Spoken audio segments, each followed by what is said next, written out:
Hey, welcome back to James's Repair Shop. This is the start of episode 3 of the restoration of the 65. Today I'm going to pull the engine out and transmission, drive shaft, all that jazz, and continue on with the engine compartment strip down.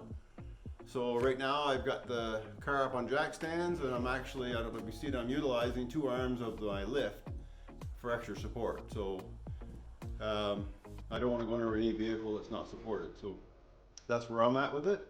And I'll get us down on the ground level. First thing we'll have to do is pull off the inspection cover for the ring gear and pull off the torque converter bolts and work our way from there.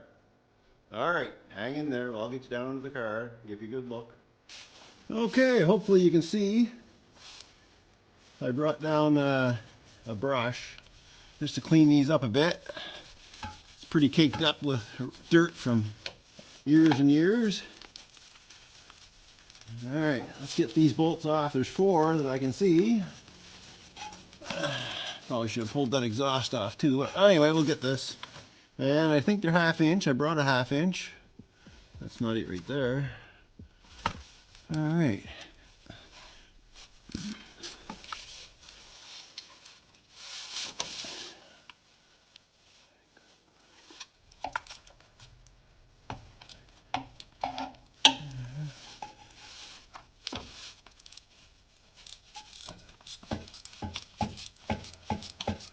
I also have, I think it's a 15/16 socket for the top for the crank bolt. Let me have a look here. Doesn't matter. It's whatever fits the front crank bolt.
Yeah, there we go. There's the torque bolts off, or torque nuts off. There was only 4 1/2 or 9/16. So I'm gonna have to support this transmission, even though there is a nice heavy bracket right there. So it may not have to at all. I'll put a jack under it let's put a jack under it to hold it for now. So now I'm gonna see you get these exhaust pipe off. There's actually a lot more exhaust pipe here than I thought on the right hand side, left hand side.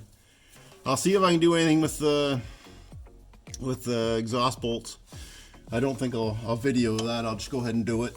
That can be, I might end up just like this one here is beat. This one can be cut off. Probably this one too. I mean, I'm never going to use. I have another exhaust for the car, so I'll never use that. So I'll just get the zip cutter or something and cut them right off, like that. All right, let me get at her. I'll get back to you when I get her done. Okay, I got the pipes cut off. Use the old reciprocating saw. I think you guys, a lot of people in the US, I hear it referred to as Sawzall, and that's fine. I've just known it as a reciprocating saw. Anyway, the exhaust is off. Now I'll get my engine lift in here, and there's a few other things that need to be done, I guess. Probably before I do. Yeah, I think before I get the engine lift, I'm going to pull some of this linkage and everything off. I don't want to get it damaged because this transmission will drop a little bit. So let me get it all unhooked, especially the throttle linkage. up in here. So easy, I'm right here, so I might as well do it. All right, taking off power steering hoses and the windshield wiper motor hoses, getting those out of the way. This here is that's a 5/8 fitting right there, and actually having the fender off made it very easy to get in from the side, which was kind of nice. I blew everything down, trying to keep the dirt out of it, and I'll put some plugs in there wherever I can find. The other one's not 5/8, it must be like a 9/16. Let me try that other one. Let's see if it is. No, it's smaller than that, so probably half. Alright. But let me get this one out of the way first, then I can get on the other one. Sorry if I'm talking right in your ear, because the phone's right in my face here. I'm between the phone and the power steering box.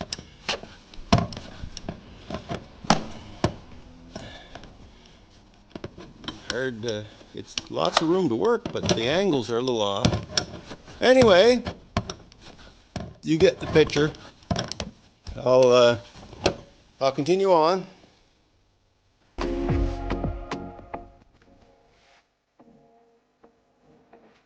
All right, there, I got the hoses off. The hose on right here. Here's another hose. Get it out of here. Right here. And these will all be blown out and cleaned up and replaced if need be. Put some plugs in the power steering box. I don't want any dirt getting in there, or at least I can. All right, moving on, and I'm gonna start getting rid of all this linkage stuff out of the way before I pull the engine. I don't want to damage any of that. That stuff is, my understanding, is not that easy to come by, some of it. All right, so let me get set up to do that. Okay, I got you set up in a spot where hopefully you can see what I'm doing. I already took I'll just swing it there a little bit. Get my gloves back on here. Hard to do the camera stuff and gloves at the same time. So, what I did, I took this bracket off the intake. 1/2-inch bolts, save them, putting them right back in now so I don't lose them, right in the intake. So those will always be there, or at least until I rebuild the engine or whatever I'm going to do with this engine. I may take those. I'm going to take those. I'm going to save those bolts, and I'm going to bag them with this whole apparatus, because that way they're all in the same spot. I've been doing pretty good about bagging and tagging, so I better keep on with it. So there's this here. I'm trying to get this whole assembly off as one. And I've got the screws loose. This brake line has been kind of in my way a little bit, but... And these are 3/8. These firewall bolts are 3/8. Oh. They're not in there tight. These ones, they're almost, they were actually, oh, hit you. They were actually loose, these 3/8 bolts. May have to take my gloves off for that. All right. Yeah, they're just the regular, that's a 3/8, kind of a standard ones that Ford used. All right, let me put you on time lapse and we'll get that off.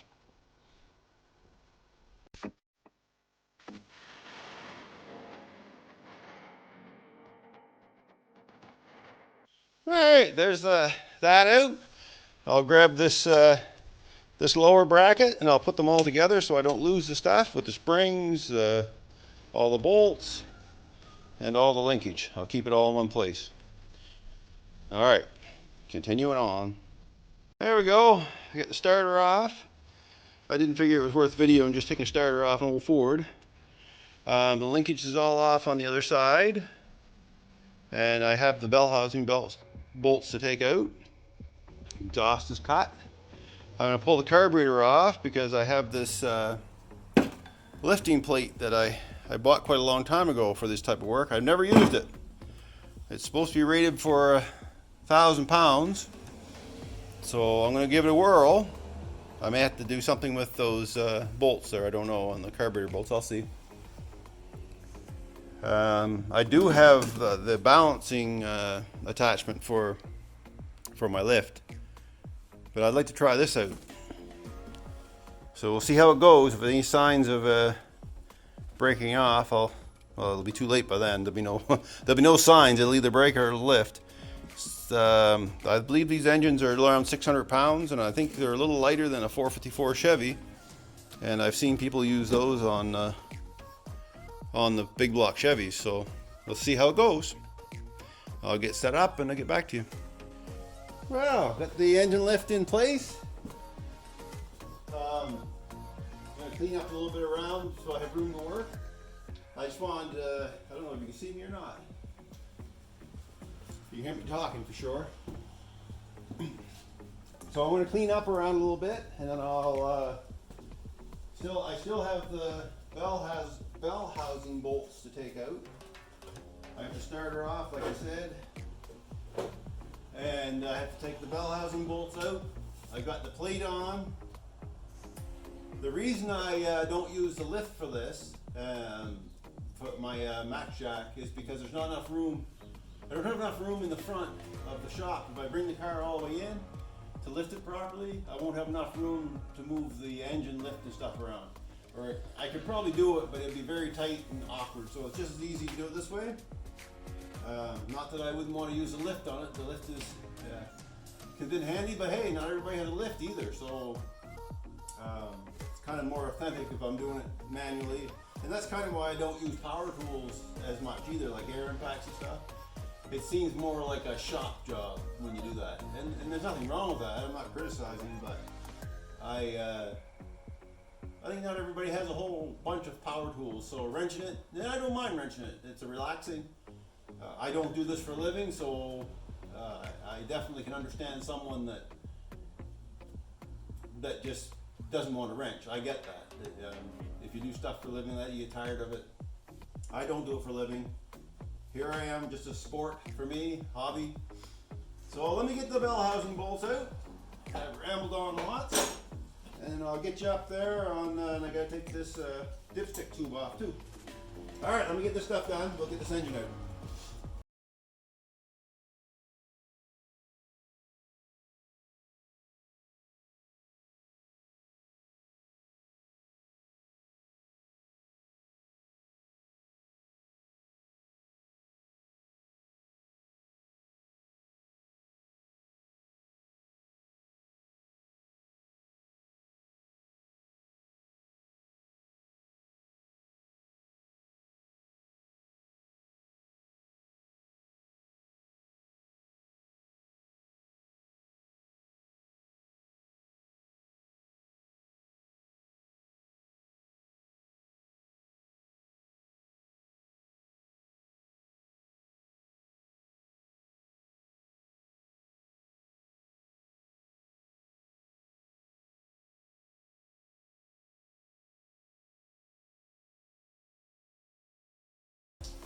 We're on the other side.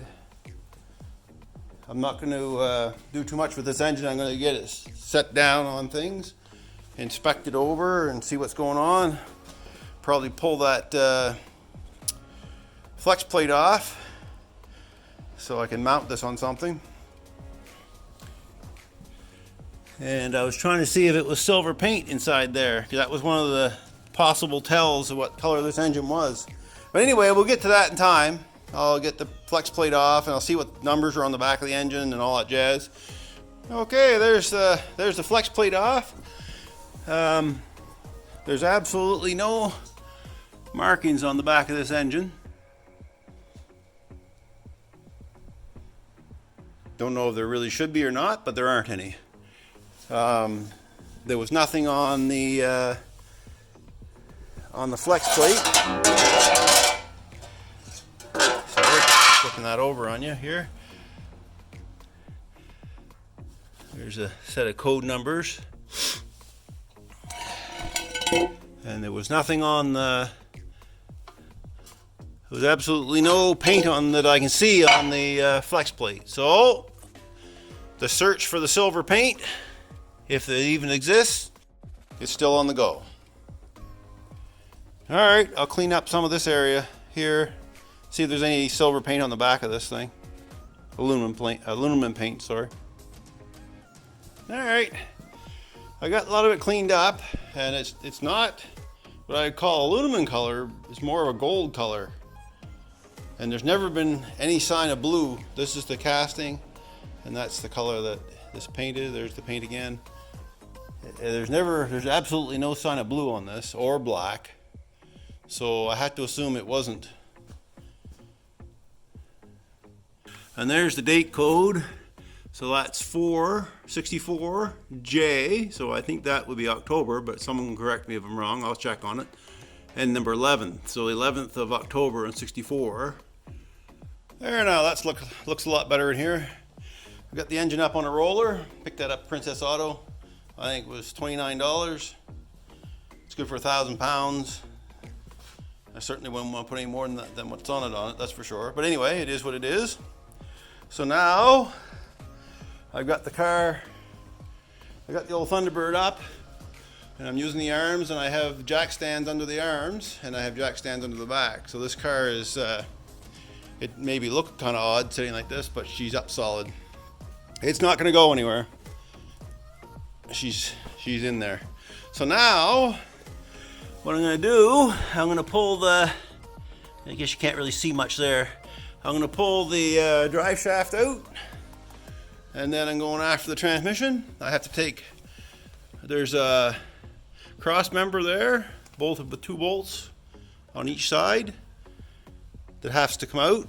And I think I was talking about taking the transmission and engine out all together. You would have to take that off to get the transmission out with the engine. So that would have to come off anyway, and it has, as far as I can see, it would have to come off now just to drop the transmission straight down. So that's what I'm going to do. Pull the drive shaft out, take the rear mount off. I have a jack there already, and then I'll pull this front mount off, or front cross brace off that's blocking the way, and we'll get this transmission out and undo the linkage, of course. Underneath the car, got my 1/2-inch wrench, because that's what these are. These are 1/2-inch bolts. I had my 1/2-inch wrench. There he is. 1/2 inch. So I have it in park, or I had it in park. It just popped out on me, so I'm gonna have to put it back in park again. And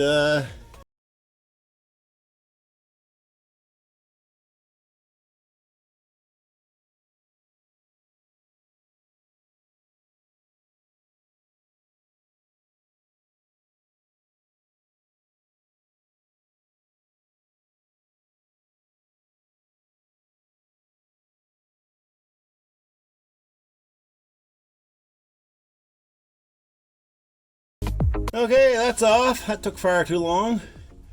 Just a little tip. If you're not used to doing this stuff, if you're new to it, these aren't exhaust clamps. You don't need to tighten them up so they stretch the bolts, and I think that's what happened here. It looks like someone tried to crush the bearing cap, because a couple of these nuts were just, you can tell, it just felt like the bolts were stretched. Anyway, just a tip. These aren't like exhaust clamp where you're trying to crimp it down. These, you need to be snug, but they don't need to be stretched straight out. Anyway, enough of that rant. Oh yeah, there's the drive shaft. It's in good shape. Needs to be cleaned up, but she's not in bad shape. All right. Okay, I'm on the transmission mount, the rear transmission mount cross brace. Someone's monkeyed with this, and the usual. Yeah, who knows what they did. I can't get it off. And the same, I didn't even try this fantastic looking thing, but this has all been loose. This was never tightened up. So what I'm going to do, I've already started them. I'm going to take the 3 bolts out on each side of these brackets and get them off of there. And they come off no problem, because someone else wasn't there first ahead of me. Anyway, whenever you do this stuff, yeah, try to do it right. Doing a half-ass job doesn't help yourself out in the future either. Anyway, so I'll get these off. Well, I already know they'll come off, but what I want to do is get this front bracket started before I take these off. I want to make sure that there's no hiccups on this job. Now, this is a tight spot. I'm not going to be able to video all of this, but I'll let you know how I made out.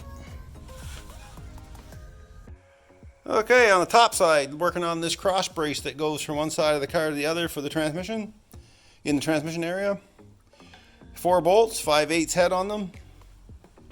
You have to get the linkage unhooked and everything. Speedometer cable's unhooked. Like I said, the linkage is unhooked. I'll take the linkage out once I get the transmission out with these 2 bolts. These transmission lines are going to go underneath before I take the rear mount all off. Get rid of those. And the what else did I bring up here? There's the shift down linkage was here. It's out of the way. And this is the vacuum line for the modulator valve. I'm not going to video taking this bracket off because there's really no place I can put the camera that's going to be decent for you. So you have to trust that I'm doing it. If the transmission's out, you know I did it. The torque converter, I'm pretty sure it'll stay where it is for now. I could take some wire. I think actually I will. I'll take some wire and just so it doesn't pop out on me. All right, let me get her done. All right, there's the cross brace out. I'll put that back in once I get the transmission out of the way. It's a good support to keep the body together. And I just grabbed the torque converter and pulled it out. I said, what the heck, a little bit of spilt oil, it's not a big deal. I'll be changing it anyway when the transmission goes back in. It'll be new oil. So now underneath, get these oil cooler lines off and the rear mounts, and we'll be dropping her down. All right, she's ready to come out. Couple of things in the way, but they shouldn't hold us up too much. This park brake, I'll show you. I'll get my gloves back on here. Oh, these gloves need to be washed. They're getting pretty grubby, sweaty and greasy. All right, it's a messy job, this transmission business on these old cars. Hopefully it's a lot cleaner when it goes back in. If it's not, then I failed. Alright, get my tools out of the way, because you need almost every tool possibly you can imagine in these things. Alright. You might as well just move your toolbox right underneath with you, because that's what you'll need. If anybody's been there before you, I can guarantee there'll be 10 different types of bolts and nuts in them. I'm going to tuck this speedometer cable out of the way so it doesn't get pinched. This is the park brake assembly here. I don't think it's on there. I don't know what they've got going on. I'm going to try to get it down with, I'll just by guiding that. So let's try it. Let's see what happens here. And the torque converter's out, so it shouldn't be too heavy up top. I'll get that started and then I can put my hand up and guide it. Alrighty.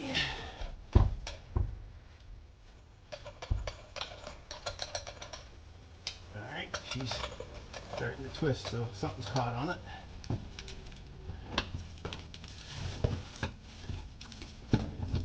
Alright, let's see if we can keep going.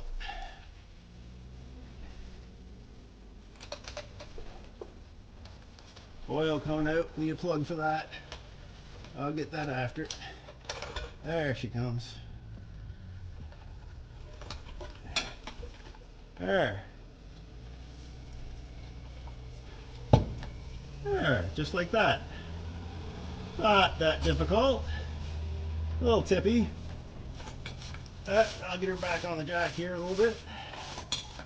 Hopefully I don't think I'm going to be able to get it down. I'm going to end up going and taking it off the jack and pulling it out the front. That's what I'm going to do. So I'll just tip it forward and I'll get it off the jack and then I'll drag it out through the front because there she comes. There.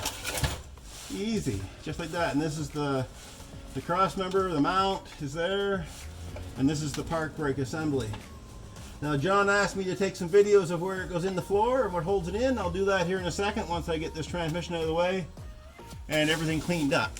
So bear with me, John. I'll get some information for you. Okay, John.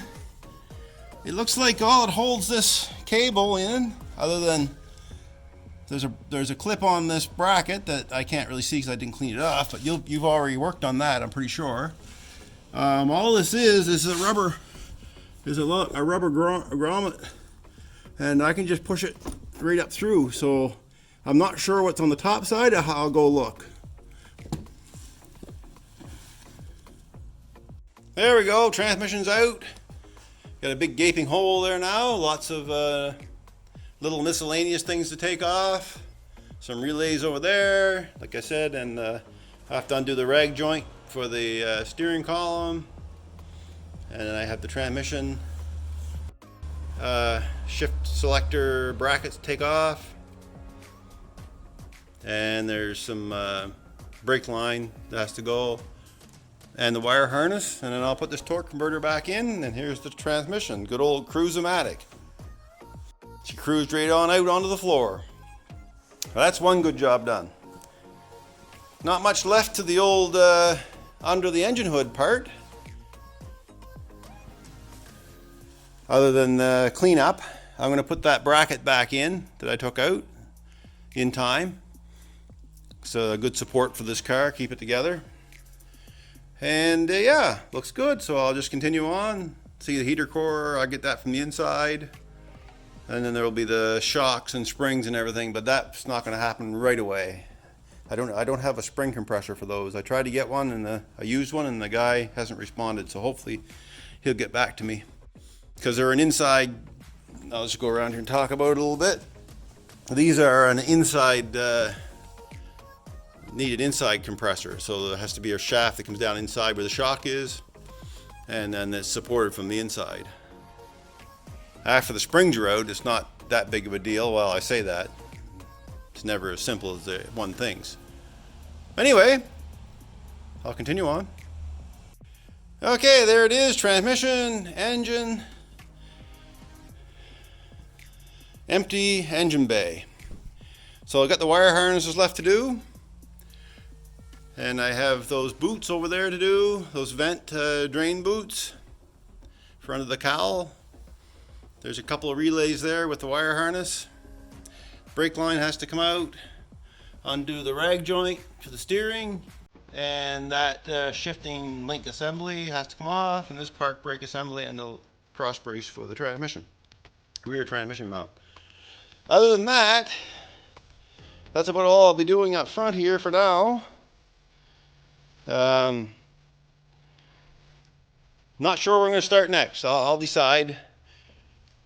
If I do the interior, I can leave it right where it's sitting. If I do the rear, I may spin the car around, put it on wheel dollies and spin it around. We'll see. I got to think about it. These I'm going to leave on for now, just because they're great to put wheels back on, and you can use them on the wheel dollies. But I'm going to call it the end for this episode, which is the remainder of the engine bay.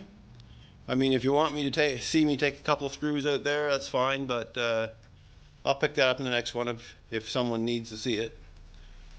The wire harness has to come off. Like I said, there's a couple spots there where it passes through the on each side, one on each side that passes through the firewall. Anyway, that's what I'm going to call it on this video, and thanks again for watching. Really appreciate it, and see you in the next one.